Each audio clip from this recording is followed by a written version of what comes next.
Hello everyone, today I am going to demonstrate on the resistivity of a soil. Uh, for this we need two balls and also we need two beakers to measure the volume of water needed, and we need a resistivity box and we need a sample box. For the resistivity test we need a sample passing through number 40 for the clay soil, and for the rock we need to pass through number 8. So I have taken the 150 gram of sample and I have measured the 23 milliliter of water. So the first thing I'll do is add 23 milliliter of water in 150 gram of sample, stir it properly, and I'll be back after stirring it properly. So I have thoroughly mixed the sample and now our box is ready, and then we need to fill this box with the sample. We should be take care that no voids will be there, so we should compact a bit with just tapping with these. So I'll come back after filling the box. So now I have put my sample in this box. We can see this box have one hole on this side, the other hole on this side, and these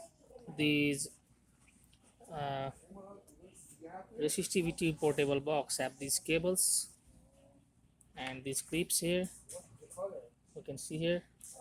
So now after putting the sample in this box, the next step will be connect these cables, these clips to these boxes, which I'll be doing it, and then I'll be coming back. So now our box is connected with our portable resistivity box, and our sample is ready for our first run. So up to now we have measured 150 gram of sample and then added 23 milliliter of distilled water. Make sure it should be distilled water, and then we put the sample in box and our connection are ready to run. So for the resistivity box, uh, we can see here, like,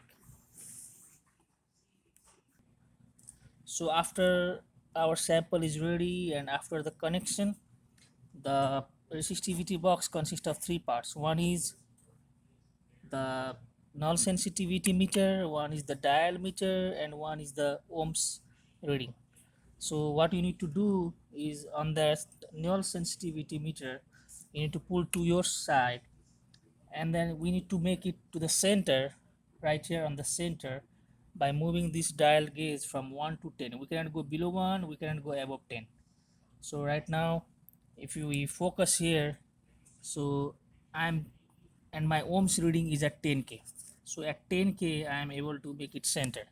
So our reading will be 10k in the ohm meter, and then 2.3 on the dial meter. So reading will be 10k, 2.3. So on 10k and 2.3 our reading is at right at the center for the first trial.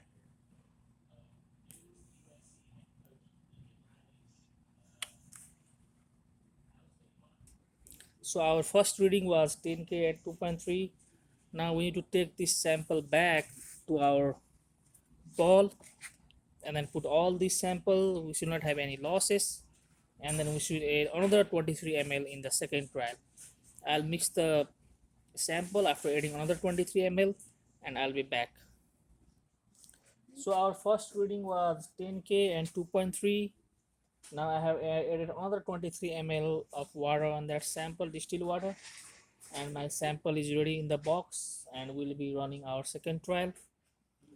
And so we need to continue this until the saturation or the value will start to increase. So either saturation or the value will start to increase. So let's see what we'll get in our second trial. So again in our second trial, so the process is to pull this null sensitivity towards yours, and try to center the reading. And and right now I'm at from I was at 10k, so at 10k I'm not able to center it, so I need to decrease it to 1k. So in 1k also I'm not able to make it center. So now I went to 100. In the home reading I went to 100, and in 100 I am able to center it, and it's got center around value of 8.6. So we can see this is 8.6 and the ohm reading is 100. So our second reading is 100 and 8.6. Our first reading was 10k and 2.3. Second reading is 100 and 8.6. So it's decreasing, so we need to continue our test. So after this I'll be adding another 23 ml after taking all this sample out and mixing properly, and I'll be running my third run.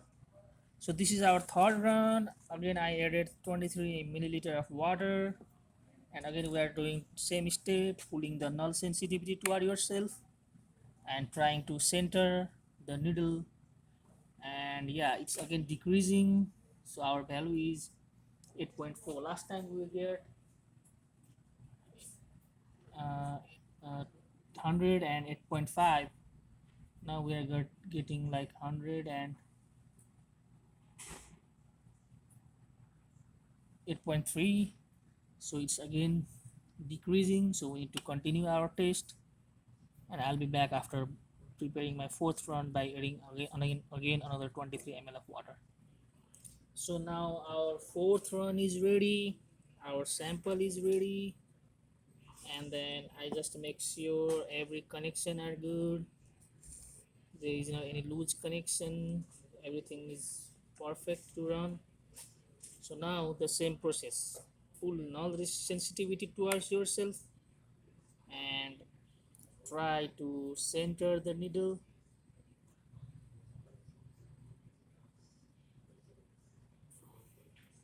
And I'm getting reading of 100 and 8.5. You can see here it's almost center, the needle is center, and the ohm reading is 100, is at 100, and the dial reading is at, you can see the white mark, it's at 8.5.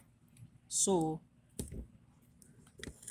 our test is complete because our third run was ohm reading of 100 and then multiplier of 8.4, but our fourth reading is ohms reading is at 100 and our multiplier got increased, it went to 8.5.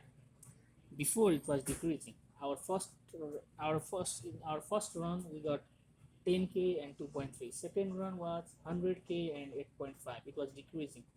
Third run was 100k and 8.4. But last run is 100 in the ohms reading and 8.5 on the dial gauge reading.